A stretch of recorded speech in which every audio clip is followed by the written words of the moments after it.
Senhora presidente, os jornais desse feriado de carnaval e do fim de semana, nas análises econômicas, trazem algumas notícias que temos que saudá-las como boas novas.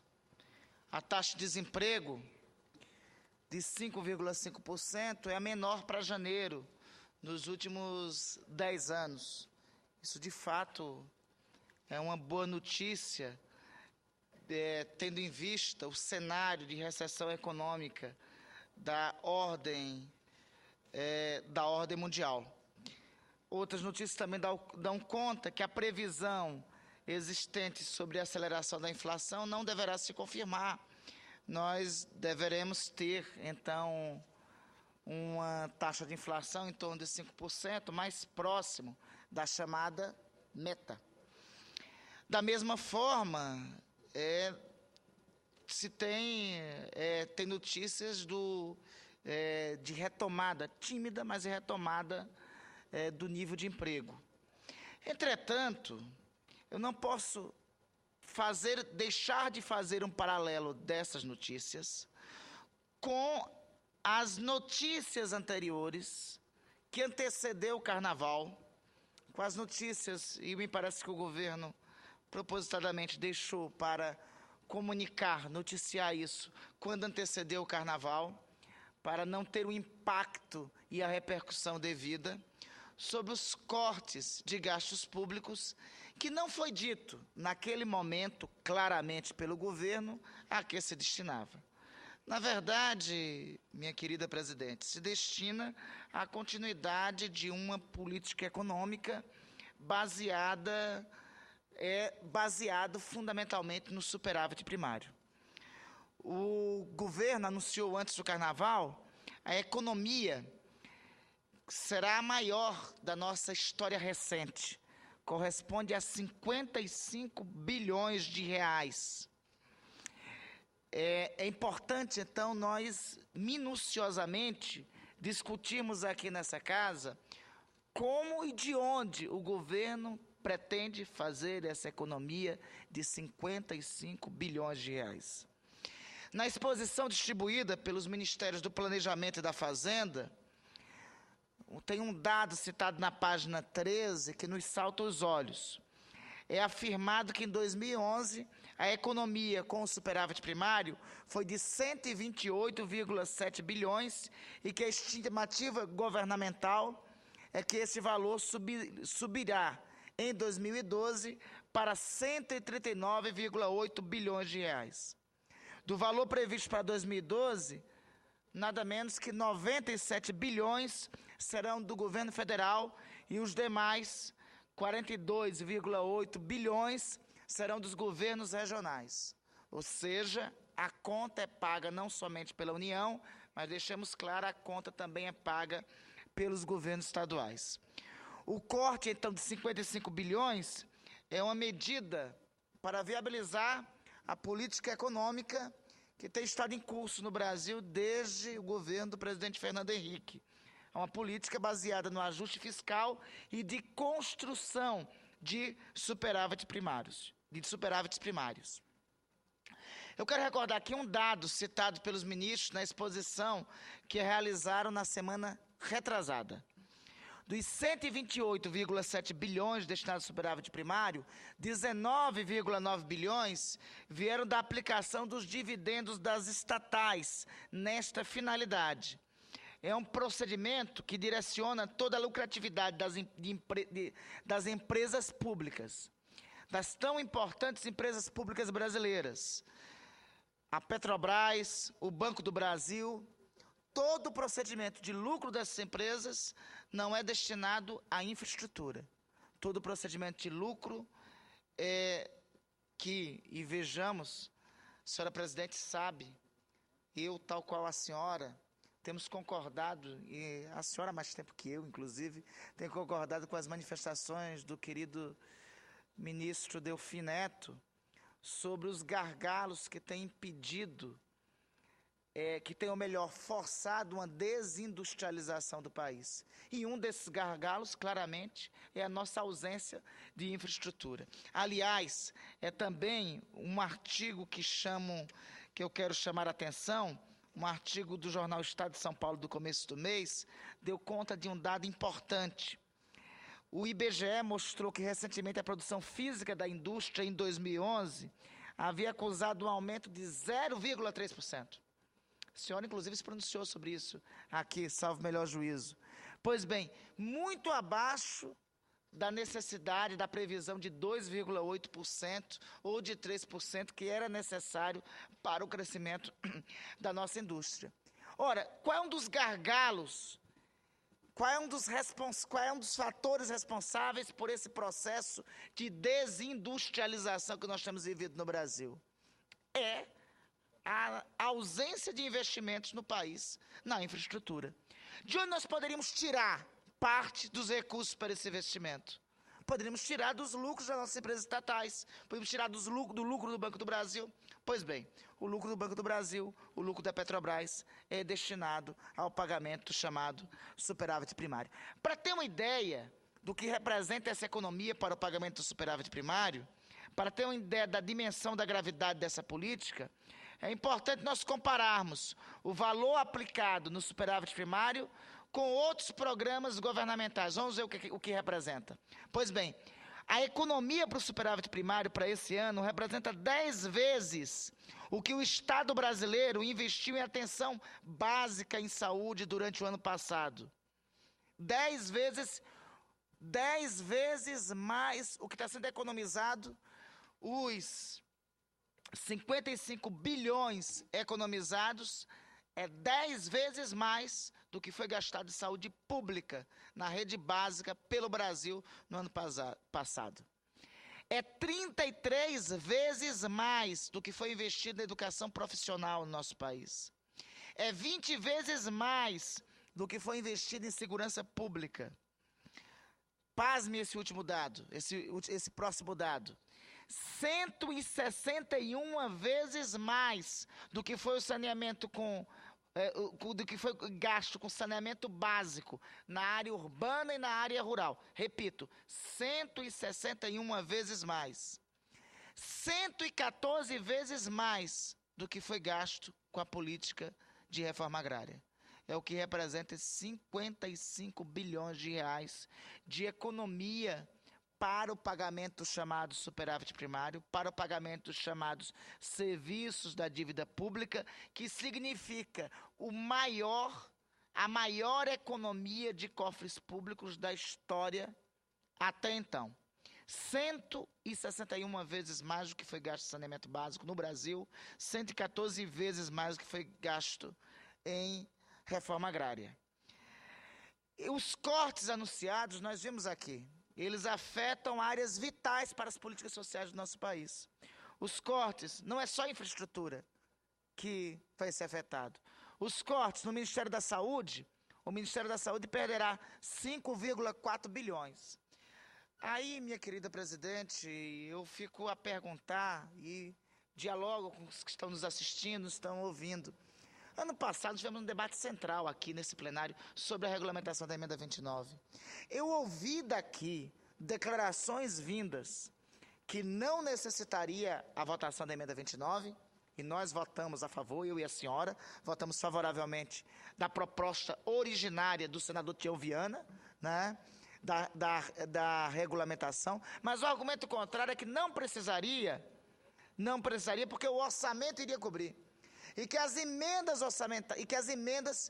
das emendas parlamentares de 12 milhões teria sido possibilitado um suplemento de 3 milhões e esses 3 milhões cobriria o déficit da saúde.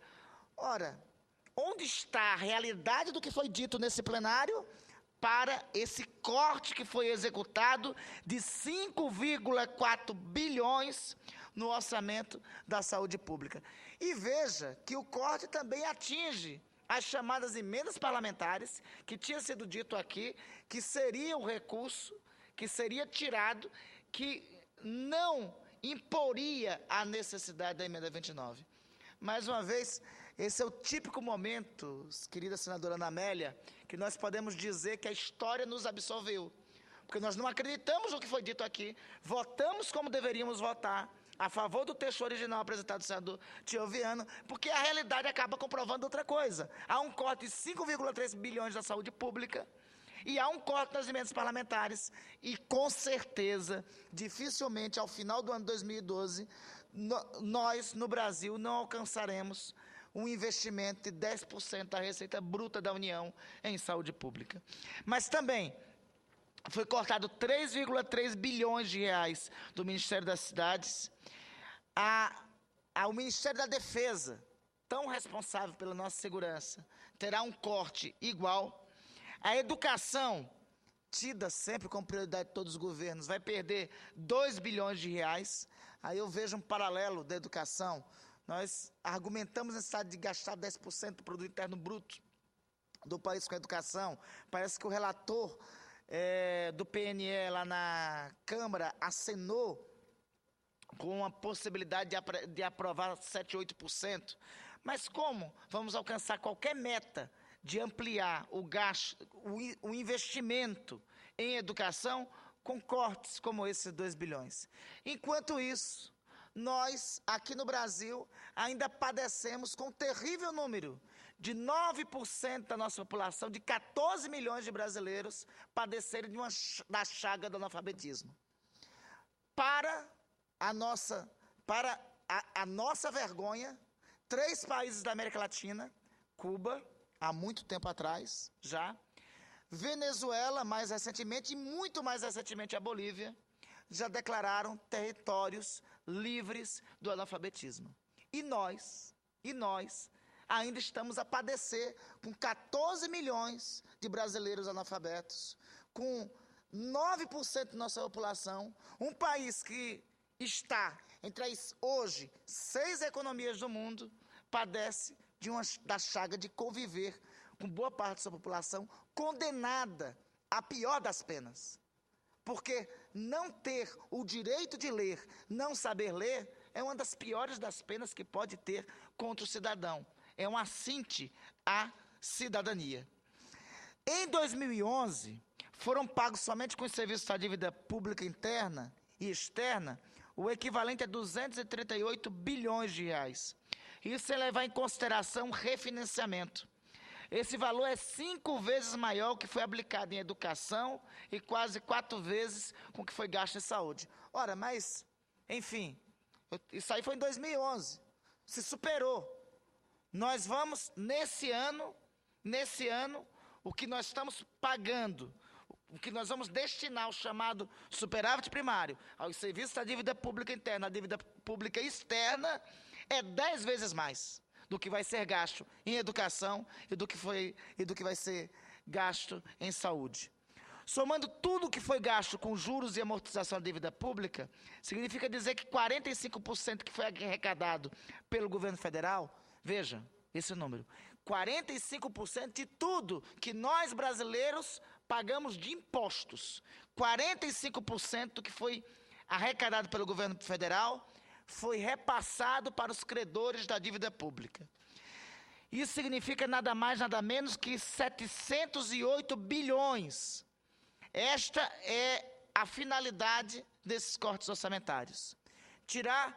Vou ser mais claro, você que está nos assistindo, de cada 10 reais que você paga de imposto, de cada 10 reais que você paga de tributo, quase 50%, R$ 4,50 vai para os credores da dívida interna e da dívida externa. R$ 4,5 do que você paga vai para os banqueiros internacionais e para os credores da dívida brasileira. 4,5, R$ 4,50 de cada 10 reais que cada brasileiro paga de imposto. Não é à toa que pelo mundo todo, inclusive nos Estados Unidos, junto de Wall Street, surge lá os movimentos dos chamados indignados. É porque não tem como aceitar e admitir situações como esta. Eu venho aqui à tribuna hoje, minha querida presidente, porque, enfim, sei que minha posição em relação, e a posição que eu sustento, a posição que o meu partido sustenta, é uma posição minoritária em relação à questão do superávit primário, mas não tem como, eu particularmente, não tem como não se indignar com esses números. E não tem como não se indignar. Ora, eu venho visto os analistas, senhora presidente, falar que a previsão, a melhor das previsões é que nós vamos chegar até o final do ano, no melhor dos mundos e contando com a boa vontade do Copom, com a redução da taxa Selic, da taxa básica de juros da economia brasileira para 9,5%. E falando isso, eu vejo isso como motivo de comemoração. 9,5%, nenhum país do mundo tem essa taxa básica de juros. 9,5% de taxa de juros significa a manutenção dessa política. E por que 9,5% de taxa de juros? Por que não pode reduzir mais essa taxa, a taxa Selic, que é a taxa básica de juros da economia brasileira? Não pode, porque, veja, é uma cadeia progressiva. Como tem que atender às excentricidades e às pressões do mercado, não se pode, então, flexibilizar a taxa de juros. E o que acontece com o mercado? O que acontece é que o mercado sempre quer mais. Está aí, vamos ver aí, está aí o exemplo da Grécia. A Grécia já deu de tudo lá na Europa, já teve o PIB dos últimos 10 anos grego retraiu, a taxa de desemprego está subindo e é das maiores do continente. Todas as conquistas do chamado welfare state, do estado de bem-estar social, conquistadas pelo Estado grego no pós-guerra, foram destruídas. Boa parte do setor público está sendo entregue ao mercado, está sendo privatizado. Enfim, e o povo grego continua a pagar a dívida. Eu estava a conversar com um companheiro meu, ainda há pouco, e ele fez um diagnóstico perfeito. Não existe essa história do país quebrar. Não, o país vai continuar existindo sempre. O que quebra é o povo.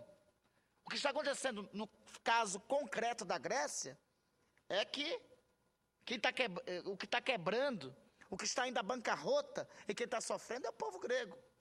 O que ocorre é que o governo brasileiro, não precisa fazer tantas concessões ao mercado. Nós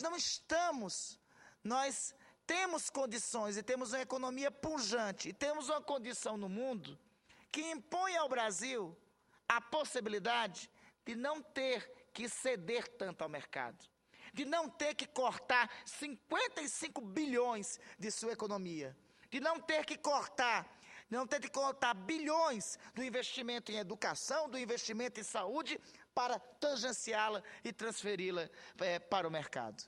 Essa semana, na Folha de ontem, minha querida presidente, o geógrafo David Harvey fez uma declaração que eu considero acertadíssima sobre a análise da crise econômica internacional. Crise econômica beneficia os mais ricos, diz David Harvey. E, de fato, na análise dele, ele defende David. É preciso que haja um movimento político que enfrente a questão sobre qual deve ser o futuro do capital. Não vejo nenhum movimento fazendo isso de forma coerente. É isso que tento estimular. A conclusão dele é que, de fato, a crise, ela beneficia, via de regra, sempre os mais ricos e prejudica a ampla maioria da população. Os cortes anunciados pelo governo são cortes para atender 1% da população. É para atender o capital especulativo, é para atender os banqueiros. Só que ocorre que os governos não são eleitos por 1%. Os governos são eleitos pelos outros 99%. Está tendo uma clara inversão de para quem se destina a política econômica. Ao invés de se destinar para os 99%, está se destinando a esse 1% da população. Não acredito que tenha muito futuro uma política econômica baseada tudo bem, vamos conseguir ter uma redução tem uma estabilização da inflação, tem uma estabilização da taxa de emprego, da taxa de desemprego básico, da taxa de emprego, da taxa de desemprego. Mas o Brasil não caminha para frente com uma taxa Selic de 9, 10, 11%. O Brasil não caminha para frente com cortes de investimentos na infraestrutura. O Brasil não pode conviver com a situação singular de ser sexta economia do mundo e de não ter resolvido a chaga do analfabetismo. O Brasil não pode conviver com a situação de ter, abre aspas, uma economia estável, enquanto a maioria do seu povo continua morrendo de todas as classes. Os mais pobres, a classe média, continua morrendo nos hospitais, nos centros de saúde, porque o Serviço Único de Saúde, o nosso SUS, não tem a eficácia que, inclusive, é propalada pela Constituição. Eu acho que o Brasil pode ter uma modificação. O Brasil tem espaço para ser mais firme com o mercado. O Estado brasileiro tem espaço para ser menos frouxo com o mercado do que tem sido. Não me parece que seja uma boa opção governar para 1% ao invés dos 99%.